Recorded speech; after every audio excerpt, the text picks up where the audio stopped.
Los que no creen en Dios creen que ellos pueden salvar al mundo. Prácticamente dice el panorama para estas personas que no creen en Dios es el panorama descrito en el libro Rebelión en la Granja de George Orwell. Los que no creen en Dios, cuando leen el libro Rebelión en la Granja de George Orwell, dicen, pues, es claro, eso es lo que va a pasar. ¿De qué se trata este libro de Rebelión en la Granja? Se supone que los animales de una granja se rebelan en contra de la opresión de los humanos, ¿no? Dirigidos, los más inteligentes en la granja son los cerdos, son los que dirigen la rebelión. Y finalmente se dan cuenta de que después de destruir a los seres humanos, los cerdos establecieron un sistema tan opresivo como el de los seres humanos. Déjenme leerles 3 citas de este libro. Los animales de la granja, asombrados, pasaron su mirada del cerdo al hombre y del hombre al cerdo, y nuevamente del cerdo al hombre, pero ya era imposible distinguir quién era uno y quién era otro. ¿Quiénes son los cerdos? ¿Quiénes son los hombres? ¿Quiénes son los que nos liberaron? ¿Quiénes son los que nos oprimían? No sabemos. Las raciones de alimentos fueron nuevamente reducidas en la granja para economizar petróleo, pero los cerdos parecían estar bastante a gusto y en realidad aumentaban de peso.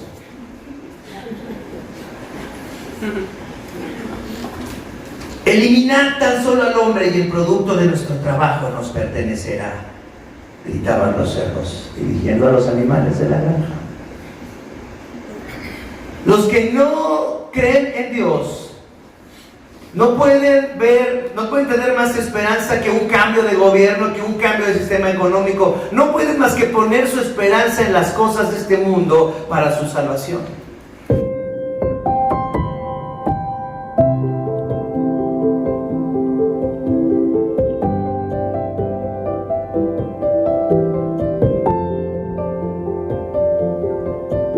Vamos a Isaías capítulo 8, versículos del 11 al 22. Isaías capítulo 8, versículos del 11 al 22. Seguimos en esta serie, el pueblo de Dios, la manifestación de su gloria. Dice esta palabra: el Señor me habló fuertemente y me advirtió que no siguiera el camino de este pueblo, me dijo. No digan ustedes que es conspiración todo lo que llaman conspiración esta gente. No teman lo que ellos temen, ni se dejen asustar. Solo al Señor Todopoderoso tendrán ustedes por santo. Solo a Él deben honrarlo. Solo a Él han de temer. El Señor será un santuario, pero será una piedra de tropiezo para las 2 casas de Israel, una roca que los hará caer. Será para los habitantes de Jerusalén un lazo y una trampa. Muchos de ellos tropezarán, caerán y serán quebrantados. Se les tenderán trampas y en ellas quedarán atrapados. Guarda bien el testimonio, sella la ley entre mis discípulos. El Señor ha escondido su rostro del pueblo de Jacob, pero yo esperaré en Él, pues en Él tengo puesta mi esperanza. Aquí me tienen, con los hijos que el Señor me ha dado. Somos en Israel señales y presagios del Señor Todopoderoso que habita en el monte Sión. Si alguien les dice, consulten a las pitonizas y a los agoreros que susurran y musitan, ¿acaso no es deber de un pueblo consultar a sus dioses y a los muertos en favor de los vivos? Yo les digo, aténganse a la ley y al testimonio. Para quienes no se atengan a esto, no habrá un amanecer. Ustedes sabrán de enfurecerse cuando angustiados y hambrientos vaguen por la tierra. Levantando los ojos al cielo, maldecirán a su rey y a su Dios, y clavando la mirada en la tierra, solo verán aflicción, tinieblas y espantosa penumbra. Serán arrojados a una oscuridad total. Esta es la palabra del Señor. Este es un texto difícil, un texto que tiene muchas exhortaciones muy fuertes. Es un texto que nos lleva a una reflexión muy profunda acerca de la fe, pero sobre todo porque este texto de Isaías 8 es donde Isaías prosigue con su mensaje en contra de Judá y en contra de la ciudad de Jerusalén, en un momento en el que están siendo amenazados, recordemos, por la alianza del rey de Siria con el rey de Samaria, ¿verdad? Entonces vemos aquí esta alianza y vemos también la amenaza de Asiria, aunque los judíos piensan que Asiria está en su lado, pero vemos que es un tiempo de incertidumbre, vemos que es un tiempo de estar muy preocupados, vemos que es un tiempo en el que se tienen razones para preocuparse. Es como nuestro tiempo, hay problemas políticos, problemas económicos, problemas sociales, crimen, secuestros, hay problemas morales que no habían surgido con tanta fuerza y violencia en muchos años. Y algo muy interesante, fíjense, es que a pesar de que vivimos obviamente en una sociedad mucho más abierta, mucho más diversa, mucho más libre que hace 50 años que yo nací, o 52 años que yo nací, aunque tenemos esta libertad, se dice que la Organización Mundial de la Salud dice que en los próximos 20 años la enfermedad discapacitante más extendida en el mundo, ¿cuál creen que va a ser? La depresión. La enfermedad incapacitante más extendida en todo el mundo, de acuerdo a los estudios y a cómo van los números de la depresión va a ser la enfermedad más incapacitante en los próximos años. Dice, el número de personas depresivas en 2015 ascendía a 322 millones en 2015. Dice, un 18.5 más que en 2005, 10 años después, en un mundo más libre, en un mundo más diverso, en un mundo donde la gente se acepta más, en un mundo donde la gente puede hacer lo que quiera y además tiene el derecho a ser afirmada en lo que ella quiera. En lugar de sentirse más libres, más contentos, más relajados, la humanidad está más estresada, está más preocupada. Los judíos del siglo VIII estaban preocupados, tenían razones para preocuparse. Y vamos a analizar entonces 3 aspectos que quiero que meditemos en esta mañana sobre la situación de los judíos del siglo VIII. Vamos a hablar de 3 ideas: lo que el mundo quiere, lo que Dios propone y lo que seguramente pasaría. Lo que el mundo quiere, lo que Dios propone y lo que seguramente pasaría. Vamos a empezar con el punto número 1, lo que el mundo quiere. Dice, Isaías continúa con su profecía sobre Judá y Jerusalén. Dice, Dios le dice a Isaías, fíjense esto, tú no puedes creer lo que los demás creen. Tú no puedes temer lo que los demás temen. Tú no te puedes dejar guiar por los rumores y las teorías de la conspiración que las personas sin fe creen. Fíjense esto de la teoría de la conspiración, lo de los reptilianos y todo esto. Ahora es diferente tal vez en nuestro tiempo, pero siempre ha habido teorías de la conspiración y específicamente en el texto de Isaías sabemos que había una conspiración. ¿Están de acuerdo? Estaba el rey de Asiria, estaba el rey de Samaria, estaba el rey de Siria, estaban todos estos elementos en la geopolítica de la que hablamos la semana pasada y se pensaba que habían conspiraciones. Esto no es algo nuevo, lo de las conspiraciones. Hace unas pocas semanas, hace casi un mes, se decía que el eje Cuba, Venezuela, Bolivia estaban desestabilizando a Chile, a Perú, a los países que estaban viendo. Todo el mundo estaba diciendo eso. Ahí está el eje del mal. Y luego a Evo Morales lo corren de su país hace 15 días. ¿Y quién dicen que los expertos en conspiraciones que lo corrió, que lo sacó de ahí? Los Estados Unidos. Entonces, en este tiempo confuso, ¿quién está dirigiendo realmente el mundo? ¿La izquierda o la derecha? ¿Quiénes están realmente controlando la situación geopolítica? ¿La izquierda o la derecha? Los Estados Unidos o el eje del mal. ¿Dónde se dan cuenta que hay tanta gente tenemos tantas razones en este tiempo para preocuparnos por las conspiraciones, por los problemas, por la violencia, por las circunstancias que vemos a nuestro alrededor? Pero tenemos que recordar que Dios le dice a Isaías esto: me habló fuertemente y me advirtió que no siguiera el camino de este pueblo. Fíjate una cosa, Dios le dice a sus hijos, ustedes no pueden comportarse y no pueden creer y no pueden tener miedo como los que no me conocen. Es lo que Dios le está diciendo a Isaías. Verifiquen su fe, chequen su fe, reflexionen cómo está su fe, porque ustedes no deben hacer esto.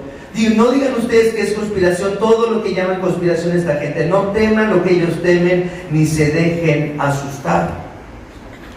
Este es el mensaje de Dios para Isaías especialmente.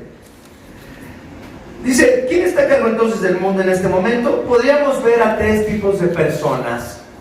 ¿Cómo reaccionan ante la incertidumbre del futuro, ante la incertidumbre de la política, de la economía? ¿Qué va a pasar con nuestro dinero? ¿Qué va a pasar con nuestra casa? ¿Qué va a pasar con mi pensión? ¿Qué va a pasar con mi seguro social? ¿Voy a tener seguro social cuando sea viejito? ¿Ya no va a haber esto? ¿Qué va a pasar? Dice, primero están los que no creen en Dios. Obviamente Isaías es el profeta de Dios, y Dios le está diciendo, tú no puedes hacer esto. Pero estaban los que no creían en Dios. Dice, los que no creen en Dios no pueden creer otra cosa, sino que el mundo está en manos de las personas. Y ya. O sea, el mundo lo controla Trump, lo controla el que ustedes quieran. Los Castro en Cuba, lo controla quien ustedes digan, los judíos, los hijos, lo que ustedes quieran. Eso, los que no creen en Dios. Entonces, para mejorar la vida, para lograr un mundo mejor, hay que destruir a los que impiden el desarrollo de ese mundo mejor. Los que no creen en Dios creen que ellos pueden salvar al mundo. Prácticamente dice, el panorama para estas personas que no creen en Dios es el panorama descrito en el libro Rebelión en la Granja de George Orwell. Los que no creen en Dios, cuando leen el libro Rebelión en la Granja de George Orwell, dicen, pues, es claro, eso es lo que va a pasar. ¿De qué se trata este libro de Rebelión en la Granja? Se supone que los animales de una granja se rebelan en contra de la opresión de los humanos, ¿no? Dirigidos, los más inteligentes en la granja son los cerdos, son los que dirigen la rebelión. Y finalmente se dan cuenta de que después de destruir a los seres humanos, los cerdos establecieron un sistema tan opresivo como el de los seres humanos. Déjenme leerles 3 citas de este libro. Los animales de la granja, asombrados, pasaron su mirada del cerdo al hombre y del hombre al cerdo, y nuevamente del cerdo al hombre, pero ya era imposible distinguir quién era uno y quién era otro. ¿Quiénes son los cerdos? ¿Quiénes son los hombres? ¿Quiénes son los que nos liberaron? ¿Quiénes son los que nos oprimían? No sabemos. Las raciones de alimentos fueron nuevamente reducidas en la granja para economizar petróleo, pero los cerdos parecían estar bastante a gusto y en realidad aumentaban de peso.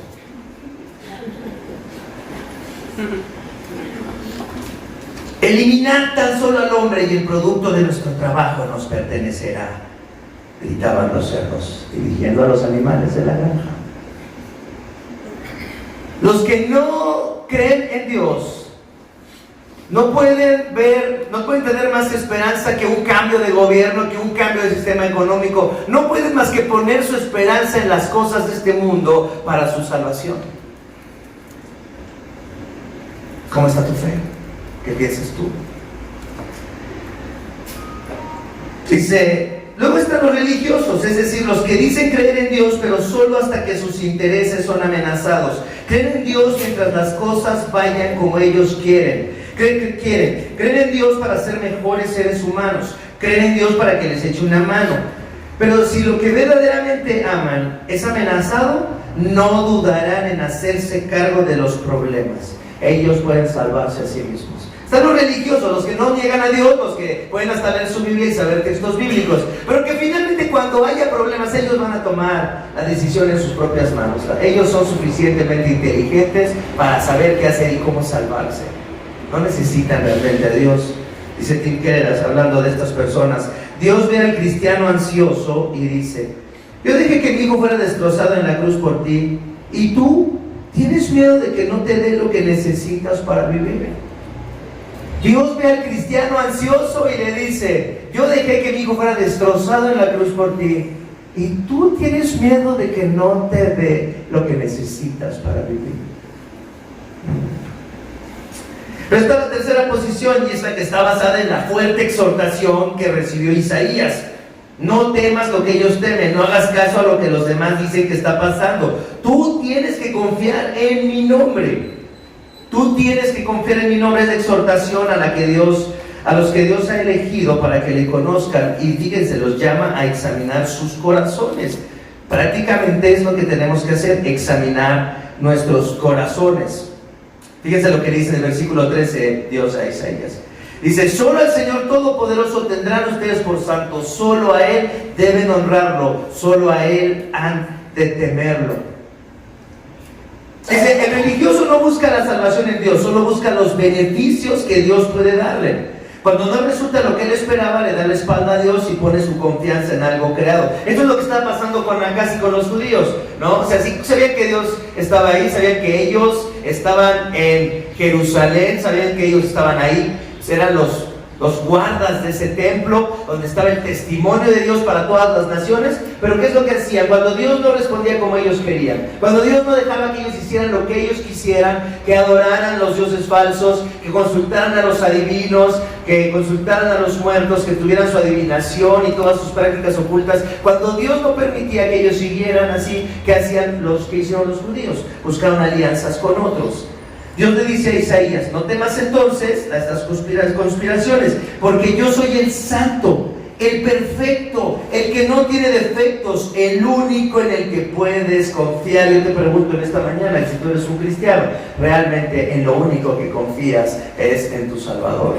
Es en el que fue destrozado por ti, en el que te ama tanto que dio a su Hijo para que tú te salvaras. ¿Realmente es o tienes tu confianza en otra cosa? Y pensando en esto, fíjense una cosa. Hemos visto cómo en Isaías hay un énfasis en la santidad de Dios, en la perfección del carácter moral de Dios, en el que no creemos muchas personas, en el que tenemos miedo porque no creemos en su santidad. R.C. Sproul dice acerca de la santidad de Dios: cuando comprendemos el carácter de Dios, cuando empezamos a percibir su santidad, entonces empezamos a entender lo profundo de nuestro pecado y de nuestra desesperanza. Pecadores incapaces solo pueden sobrevivir si se les concede gracia. Nuestra fuerza es inútil. Somos impotentes sin la ayuda misericordiosa de Dios. Tal vez no nos gusta hablar de la ira de Dios y su justicia, pero si no ponemos atención a estos elementos del carácter de Dios, jamás apreciaremos lo que nos ha sido dado por su gracia. Si no entendemos la santidad de Dios, la perfección de su carácter moral, en primer lugar no podemos desear la salvación porque no podemos entender nuestra condición.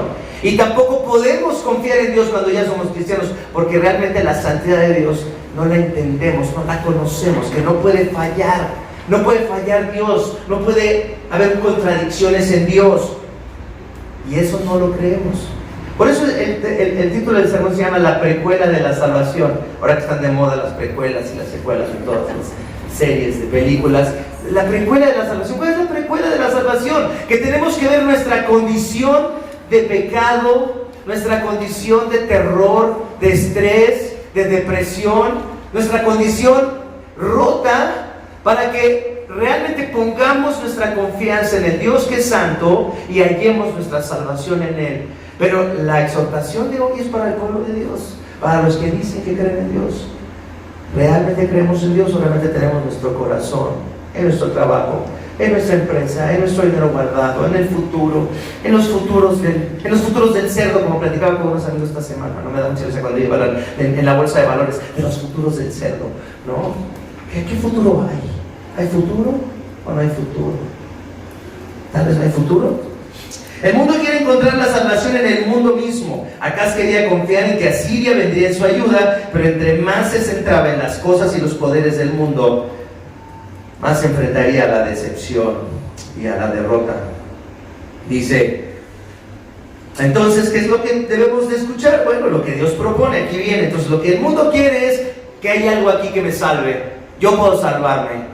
Pero ¿qué es lo que Dios propone? El Señor, del versículo 14, fíjense lo que dice: el Señor será un santuario, pero será una piedra de tropiezo para las dos casas de Israel, una roca que los hará caer. Será para los habitantes de Jerusalén un lazo y una trampa. El Señor quiere ser un santuario para su pueblo, quiere que se refugien en Él, quiere que los israelitas confíen en Él. Ahí estaba el santuario físico de Dios en el templo de Jerusalén, y Dios decía: acérquense a mí, confíen en mí. Qué difícil. Fíjense cómo está la condición humana, que aunque Dios nos dé muestras de su amor una vez o 1000 veces, nuestros corazones siempre estarán amedrentados, atemorizados, más por las cosas de este mundo que animados por la salvación que tenemos en el Señor. Fíjense lo que le está diciendo a los israelitas Dios: confíen en mí, puedo protegerlos, pero también viene aquí una advertencia, pero también puedo destruirlos, donde dice, será una piedra de tropiezo para las dos casas de Israel, tanto para los del norte, que eran ¿quiénes? Los samaritanos, y para los del sur, que era la tribu de Judá, exactamente. Entonces, para las dos casas de Israel voy a hacer un tropiezo. Dice, puedo entonces salvarlos, puedo destruirlos, puedo perdonarlos o puedo juzgarlos y condenarlos justamente. En el versículo 15 dice, muchos de ellos tropezarán, caerán y serán quebrantados, se les tenderán trampas y en ellas quedarán atrapados. En ellas quedarán atrapados. Dice, Dios ha elegido entonces a su pueblo para mostrar en ellos su poder y su gloria. Pero esa relación entre Dios y su pueblo tiene dos aspectos que se nos olvidan. Por una parte, Dios sinceramente quiere salvar a los que ven perdidos y necesitados, pero por otra parte, Dios se manifiesta para condenar a otros utilizando los mismos medios con los cuales Él se revela. Fíjense, el cristianismo tiene esta ambivalencia.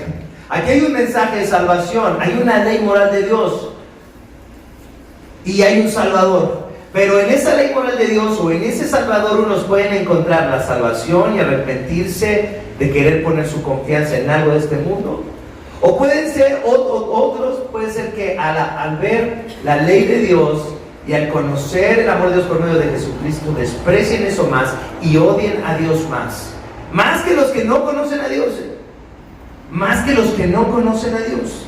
Fíjense lo que dice el versículo 16, guarda bien el testimonio, sella la ley entre mis discípulos. ¿Qué es lo único que tal vez, o sea que seguramente tenían los reyes de Judá acerca de la palabra de Dios? ¿Qué es la única parte que tenían en ese tiempo de Isaías, en el siglo 8? ¿Cuál es la única parte que tenían del Antiguo Testamento los judíos del siglo 8? ¿Qué tenían? El Pentateuco, bueno, la ley, ¿no? Sí tenían la ley de Moisés y la conocían, y ese libro de la ley es el que algunos reyes como Ezequías que se arrepentían, decían, tráiganse el libro de la ley, o alguien decía, mira lo que encontramos, estaba ahí arrumbado en una bodega del templo, aquí está el libro de la ley, y lo traían y lo leían delante del pueblo.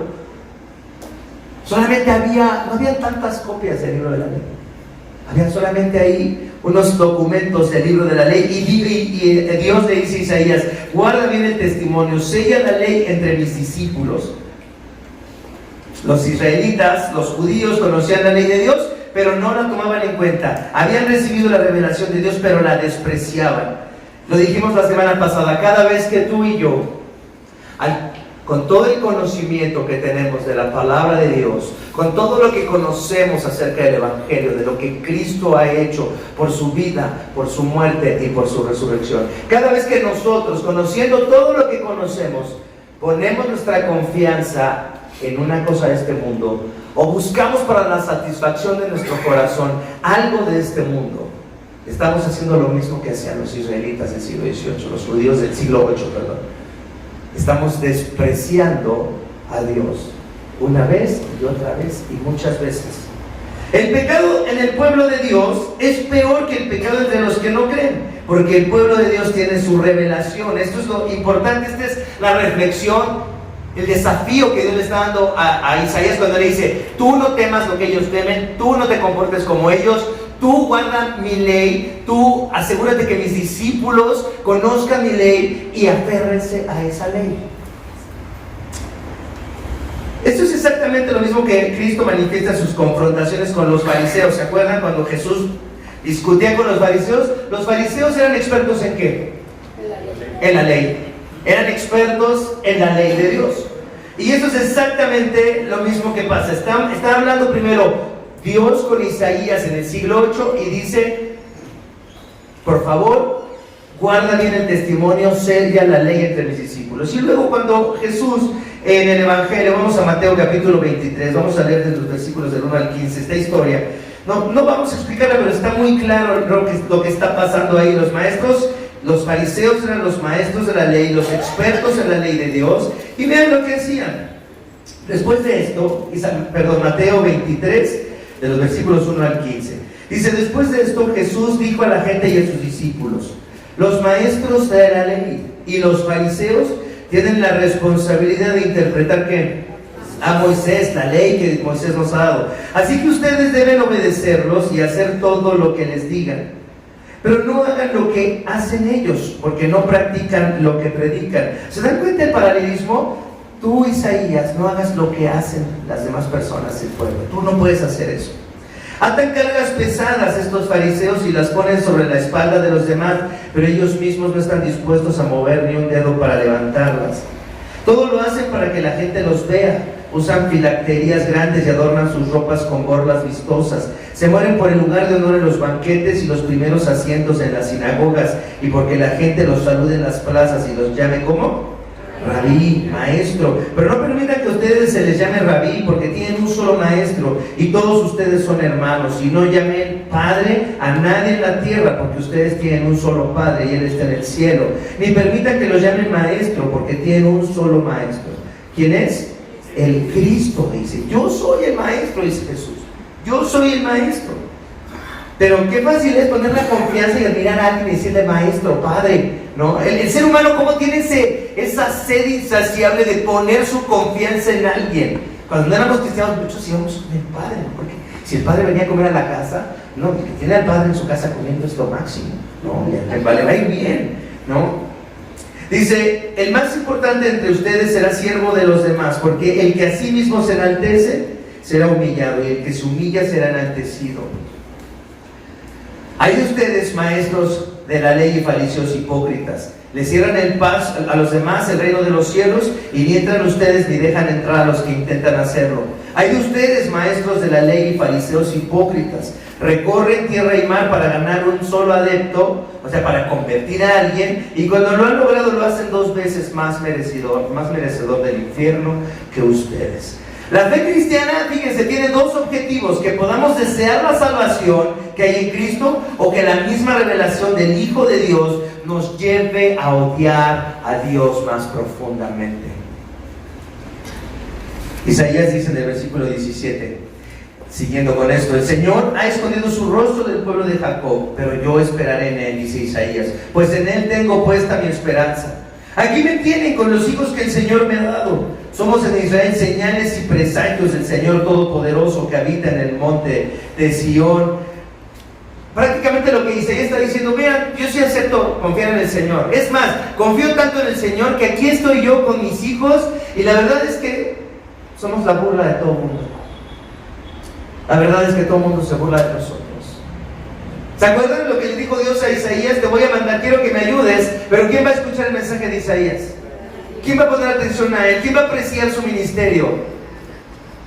¿Cuántas veces le van a decir, qué precioso mensaje nos diste, Isaías? ¿Quién va a decir eso? No. Además de todo, Isaías tiene que ponerle a sus hijos estos nombres tan extraños, ¿no? Maher Salal Hasbaz, pronto al saqueo, pronto al botín. Ese es el nombre del segundo hijo. Y el primer hijo, Sear Yasub, un remanente volverá. Dice Isaías, nosotros hemos confiado en el Señor, pero no confiamos en el Señor porque nos va a ir bien, porque vamos a tener un puesto importante, porque la gente nos va a reconocer, porque vamos a ser exaltados. No. Yo confío en el Señor aunque nos va a ir mal. Yo confío en el Señor aunque mis hijos van a tener que llevar estos nombres. Yo confío en el Señor aunque la gente no nos va a escuchar, aunque vamos a ser despreciados. Yo confío en el Señor. ¿Se dan cuenta esta cuestión ambivalente de la fe?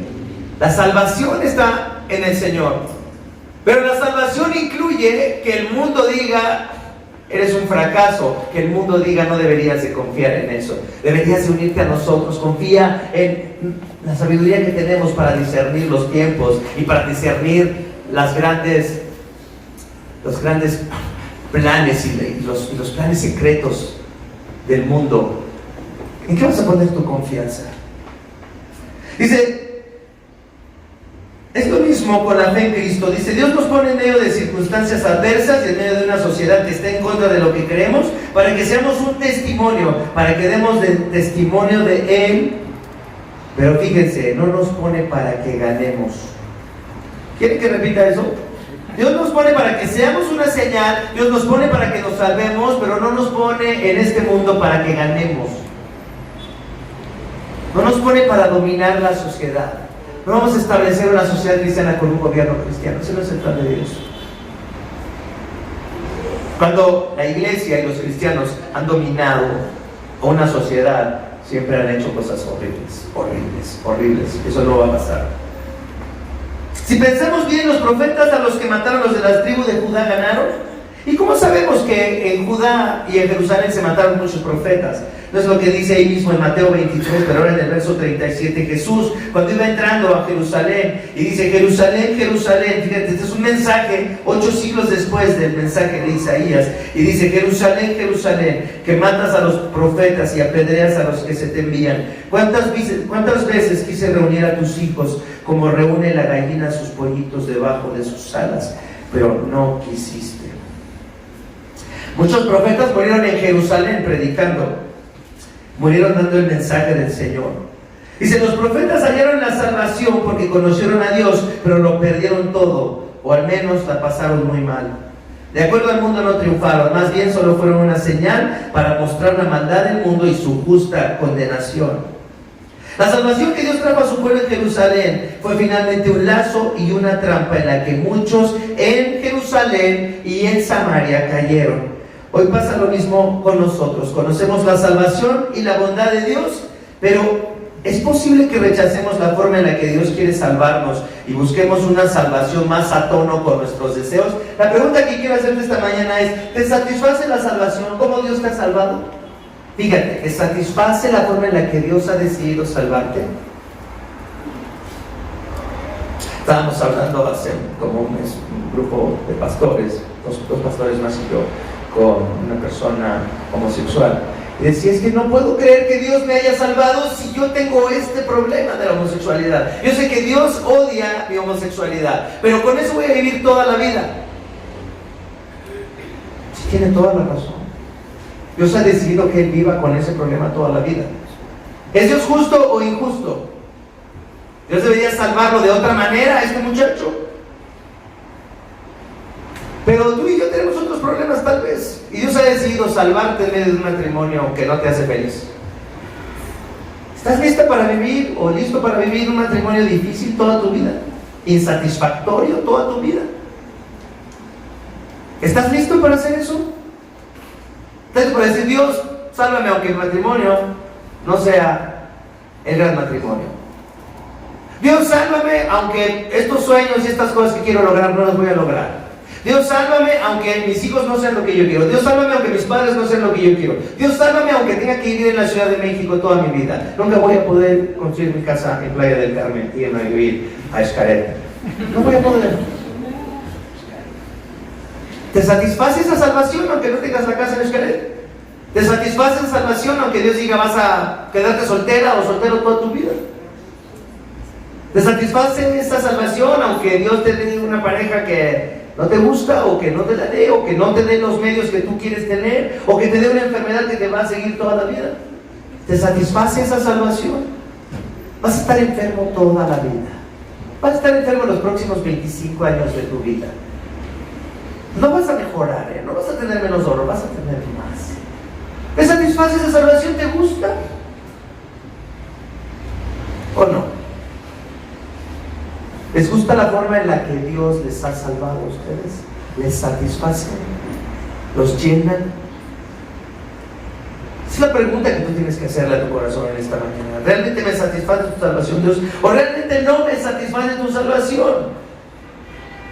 El Dios en el que crees es glorioso y te está desafiando, te está confrontando, está echando a perder tus planes y te está poniendo como una señal, aunque no es lo que tú quieres. Entonces tu Dios es glorioso.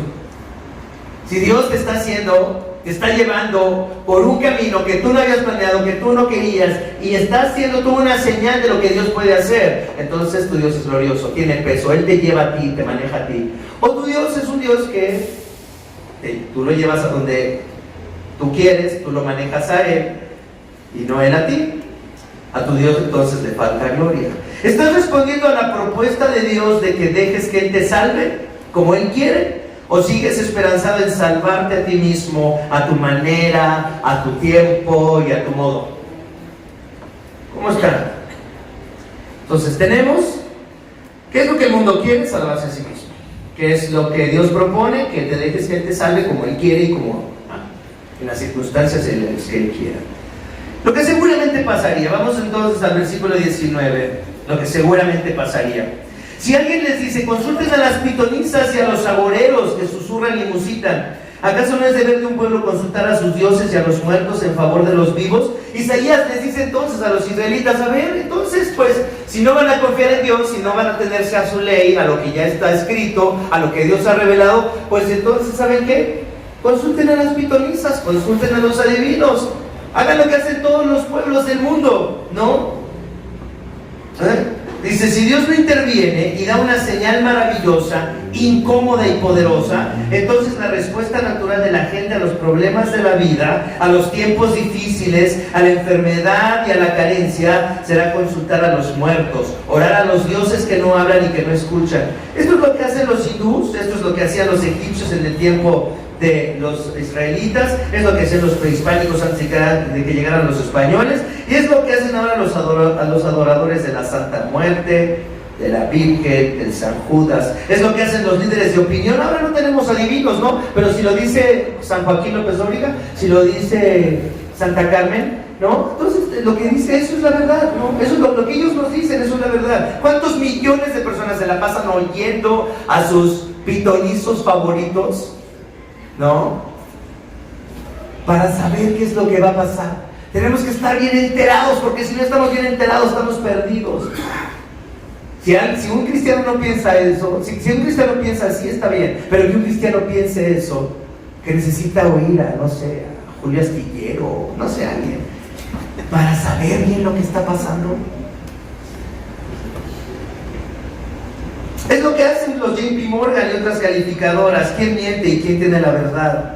¿Qué es más fácil? ¿Creer en el Dios de la Biblia que te confronta, que te sacude, que es capaz de destrozarte para que te salves? ¿O mejor creer, pues como decíamos, en la Virgen o en el San Judas, algo menos peligroso? Ellos nunca te van a pedir que te arrepientas, solo que les ofrezcas flores, que les ofrezcas dinero y que sigas con tu preciosa vida como siempre. Por eso es mucho más difícil ser cristiano, ¿no? Que seguir en la religión popular en la que estábamos antes. ¿Por qué? Porque esos dioses falsos no nos piden que nos arrepintamos. Nos dicen, tú nada más ofréceme algo y yo te voy a ayudar en lo que tú quieras. Por eso los narcos y todos los del crimen organizado están tan metidos en esas religiones. Pero yo les digo, dice Isaías, aténganse a la ley y al testimonio. Aténganse a la ley y al testimonio. No aguantamos la Biblia más que unos minutos, ¿no? O sea, fíjense, aténganse a la ley y al testimonio. Aténganse a lo que Dios les ha revelado y confíen en eso. Y yo digo, ¿cuánto tiempo aguantamos leyendo la Biblia, estudiando la Biblia? Hay personas que ni siquiera son capaces de abrir sus Biblias, ¿eh? O sea que hasta le tienen miedo a la Biblia, ¿no? O sea, es algo horrible para ellos leer la Biblia. Ni siquiera la pueden tocar. La tocan el domingo porque a lo mejor antes la tocaban, la verdad ya tienen sus iPhones y sus teléfonos inteligentes, no necesitan traer la Biblia bajo el brazo, ¿no? Qué vergüenza que te vean con tu Biblia, pero es la verdad. Hay personas que con trabajos leen los 3 capítulos que leemos aquí los miércoles en la noche, y hay gente que no viene a eso porque dice, es muy aburrido ir los miércoles a orar y a leer la Biblia, ¿no? Pero no los invitaras para tomarse una cervecita o ir por una pizza, porque estarían aquí varios, ¿no? Pero orar y leer la Biblia, está muy difícil. Pero si invitas una cervecita o una pizza o algo así, sí vamos, a donde sea, la Condesa o a Polanco, a donde sea. Pero venir y leer la Biblia y orar está muy difícil. Pensamos que somos muy diferentes a los judíos de los que está hablando Isaías. Pensamos que somos muy, muy diferentes. Pero realmente, ¿cuánto trabajo nos cuesta realmente ser fieles a Dios? ¿Cuánto trabajo nos cuesta realmente dedicarnos a lo que deberíamos dedicarnos? Dice Isaías, para quienes no se atengan a esto, a quienes no les baste lo que ha sido revelado en la ley de Dios, no habrá un amanecer. Dice, si no podemos venir a Dios en busca de salvación, porque vemos en la ley nuestra perdición, entonces no veremos un amanecer. Y fíjense cuál es el fin para estos que no van a ver un amanecer. Dice, ustedes habrán de enfurecerse cuando angustiados y hambrientos vaguen por la tierra. Levantando los ojos al cielo, maldecirán a su rey y a su Dios. Y clavando la mirada en la tierra, solo verán aflicción, tinieblas y espantosa penumbra. Fíjense, así vemos a través de toda la Escritura que hay un patrón. Entonces, hay sufrimientos, hay quebrantamiento. Muchas personas en ese quebrantamiento y en ese sufrimiento y en su miseria, al ver su pecado, al conocer la ley de Dios, dicen: necesito un Salvador. Pero hay personas que en ese mismo sufrimiento y en ese mismo quebranto, lo único que hacen es odiar más a Dios. Ese es el patrón que hay en la Escritura. ¿Qué está pasando contigo? ¿Estás amando más a Dios y viendo más cuánto necesitas la salvación? ¿O tu corazón se está endureciendo más en contra de Dios? Fíjense lo que pasa en el Apocalipsis, porque ese es el patrón que les explico, está muy claro en el Apocalipsis. Dice en Apocalipsis capítulo 16, versos 8 al 11. Fíjense, eso está tremendo, es un testimonio horrible, trágico de la condición humana. Dice: el cuarto ángel derramó su copa sobre el sol, al cual se le permitió quemar con fuego a la gente. Estamos hablando de cuando son liberados estos ángeles que van a ir con las plagas para que todo el mundo conozca el poder de Dios. Dice: se le permitió quemar con fuego a la gente. Todos sufrieron terribles quemaduras. ¿Pero qué dice? Ni así se arrepintieron. En vez de darle gloria a Dios, pedir perdón, arrepentirse de sus pecados, dice, en vez de darle gloria a Dios, que tiene poder sobre esas plagas, fíjate, que les puede quitar esas plagas, que puede evitar que sufran, dice, no, maldijeron su nombre. Y en el versículo 10 dice: el quinto ángel derramó su copa sobre el trono de la bestia, y el reino de la bestia quedó sumido en la oscuridad. La gente se mordía la lengua del dolor. Dios mío, ¿puede haber algo más doloroso que morderte la lengua? Y dice: pero el dolor de morderte la lengua era más soportable que el dolor que sentían. Y si por causa de sus padecimientos y de sus llagas maldecían al Dios del cielo, pero no se arrepintieron de sus malas obras. No importa cuánto sufrimiento venga sobre la humanidad, va a haber unos que van a decir: yo no voy a confiar en ti. Yo voy a confiar en las conspiraciones, yo voy a confiar en lo que digan los demás, yo voy a poner mi dinero a salvo, yo voy a ponerme... Hay que salvar el pellejo, entonces yo voy a salvarme. Y hay otros a los que van a encontrar la salvación en el Señor, pero Dios también va a probarlos. Qué malos sermones estos últimos domingos para evangelizar, ¿verdad? Para animar a alguien a ser cristiano. La verdad, estaba analizando y digo, si tuviera que utilizar estos textos y hablar de estas cosas para decirle a alguien: ven, sé cristiano, ven, Dios va a destrozar tus planes, no va a dejar que hagas lo que tú quieras y no quiere que confíes en lo que tú quieres confiar, va a hacer que tú confíes en Él y va a probar tu fe y te va a llevar por un camino donde tú no quieres ir. Vengan, sean cristianos. Vengan y confíen en el Señor que dio a su Hijo para morir en la cruz por ustedes. ¿Cómo sería este mensaje evangelístico? ¿Quién quiere ser cristiano? ¿Tú quieres ser cristiano?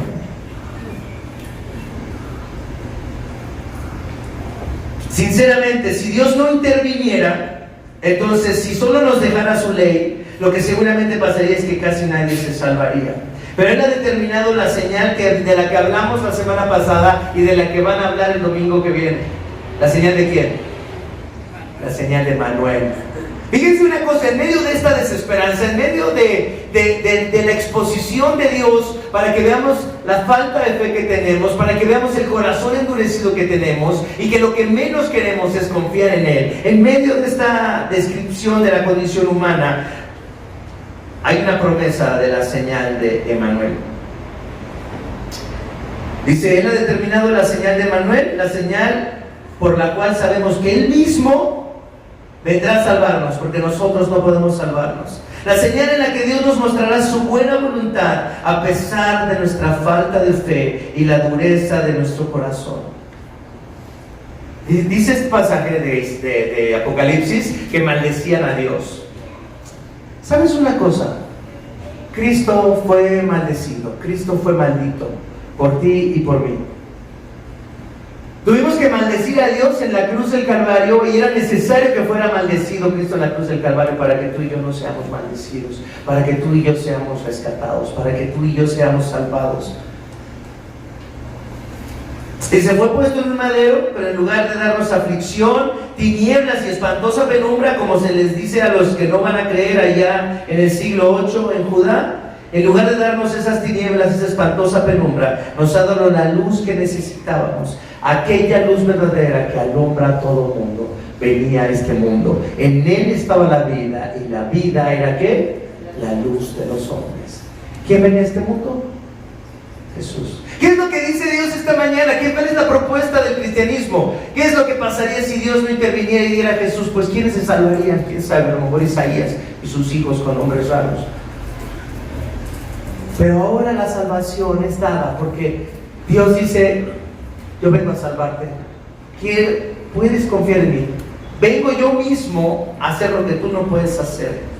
Estos pasajes son muy difíciles de leer y peores de enseñar porque nadie quiere ser llamado al arrepentimiento. Casi todos los cristianos que conoces, fíjate una cosa, están felices con su cristianismo. Casi todos los cristianos que conoces están felices con la forma en la que viven la fe cristiana. No creen que necesitan arrepentirse profundamente. No creen que necesitan dejar de confiar en las cosas de este mundo. Espero que ustedes no estén contentos con su cristianismo. Déjenme explicarme. No deberíamos estar satisfechos creyendo que somos buenos y que qué bueno que Diosito también nos quiere, porque así ven muchos la fe cristiana, sino satisfechos con la salvación que se nos ha dado por medio de Cristo a pesar de nosotros mismos. Señor, clamamos como clamaron los que vieron a Jesús entrar a Jerusalén: Hosana, sálvanos ahora, ayúdanos, danos fe en ti, que pongamos solo nuestra confianza en ti, que te temamos solo a ti. Que esa sea nuestra oración esta mañana. Vamos a orar. Padre Santo, Padre amoroso, te damos gracias en esta hora por esta palabra tan dura, tan difícil, por esta palabra que, Señor, nos confronta con aquellas cosas en las que realmente tenemos puesta nuestra esperanza, donde creemos que vamos a salvarnos, cuando, Señor, no hay salvación fuera de Cristo, cuando no hay esperanza fuera de Cristo, cuando no hay una vida fuera de Jesús. Padre, este mensaje tiene dos lados. Nos puede endurecer y nos puede apartar más de ti, o nos puede ablandar el corazón y podemos ver, Señor, el ofrecimiento que nos haces a través de tu Hijo, el que fue maldito por causa nuestra, el que fue maldecido para que nosotros no seamos maldecidos, el que realmente sufrió la oscuridad y la penumbra y las horribles tinieblas para que nosotros caminemos en la luz.